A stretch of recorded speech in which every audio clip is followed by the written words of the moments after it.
Daily would report much more regarding the threat. The terrorist message threatening Air Force One was transmitted in that day's top-secret White House code words. As the clock ticked away, the Secret Service reached a frightening conclusion. The terrorists had obtained the White House code and a whole set of top-secret signals.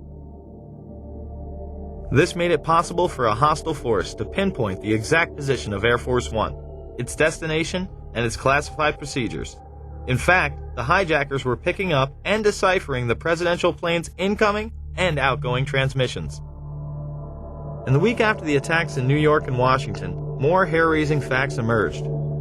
The terrorists had also obtained the code groups of the National Security Agency and were able to penetrate the NSA's state-of-the-art electronic surveillance system.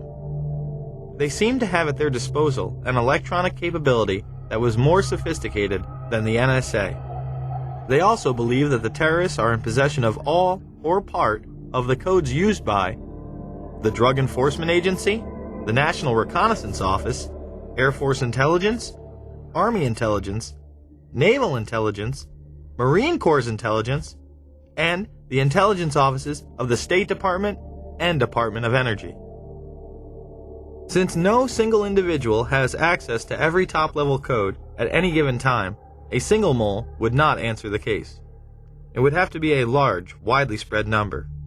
U.S. experts do not believe bin Laden was capable of infiltrating double agents into the heart of the U.S. administration on a large scale.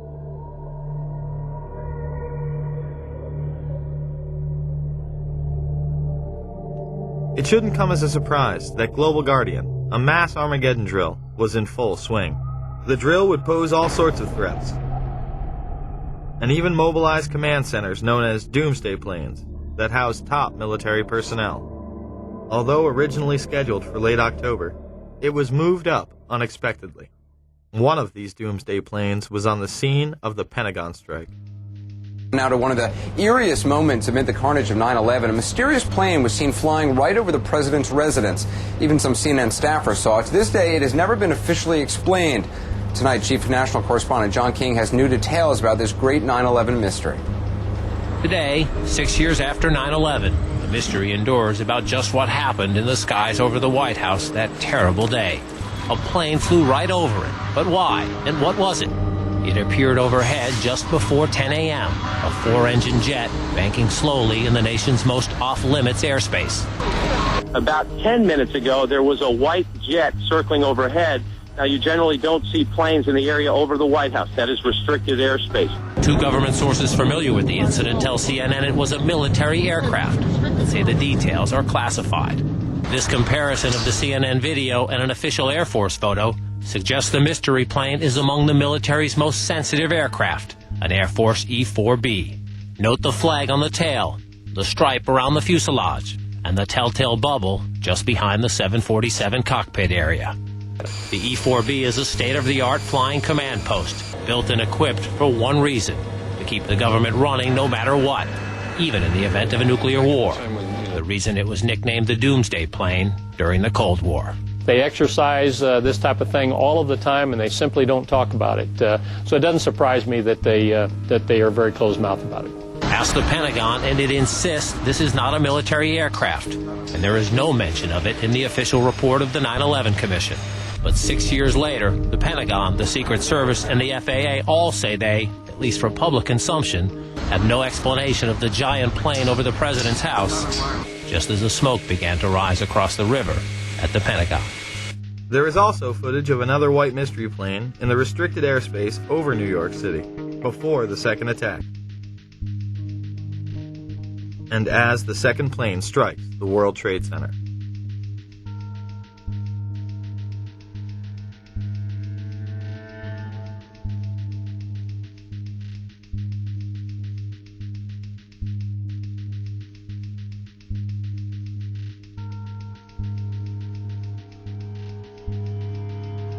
There were 5 E-4Bs in the air on 9/11.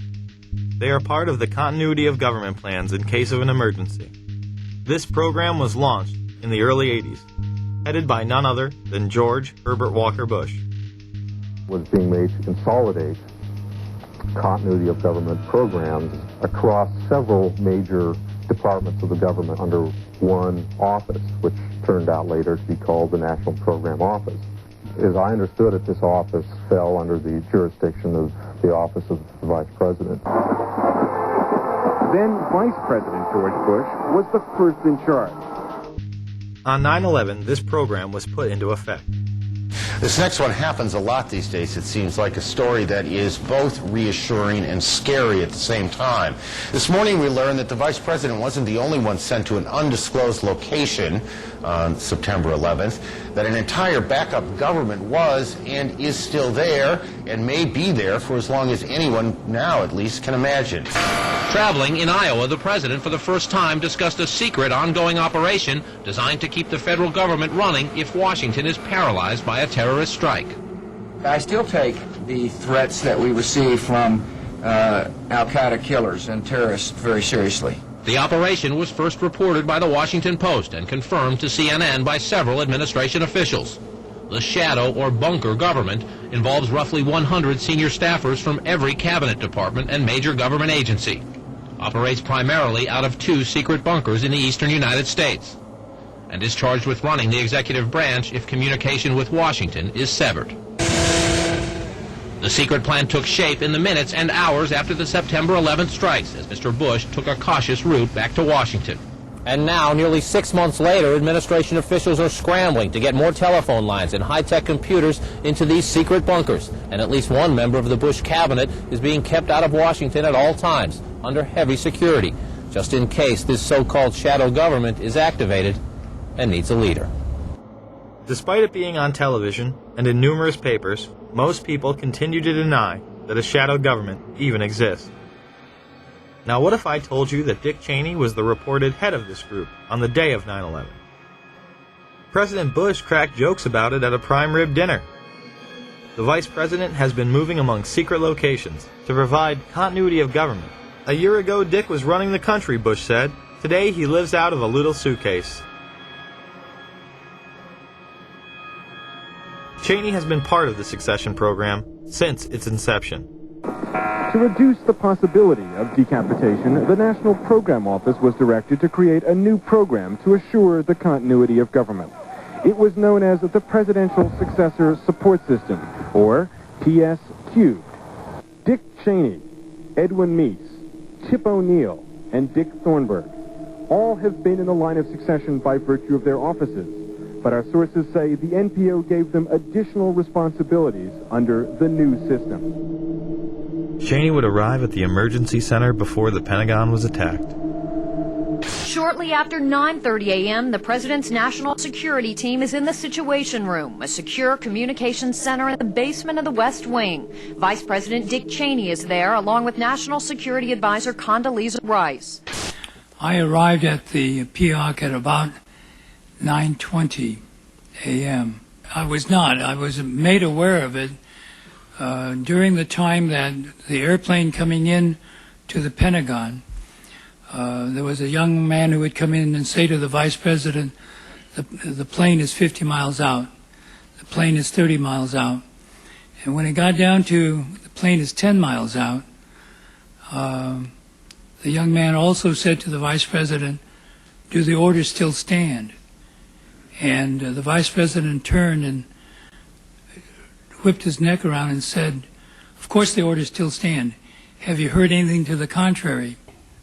The flight that came into the Pentagon. Yeah. When you arrived at 9:20, how much longer was it before you overheard the conversation between the young man and the vice president saying, does the order still stand? It's probably about 5 or 6 minutes. So about 9:25 or 9:26. The 9/11 Commission would cover this up by saying Cheney did not arrive in the emergency operating center until more than 15 minutes after the Pentagon strike. Many of the same people involved in the shadow government benefited the most from the war on terror.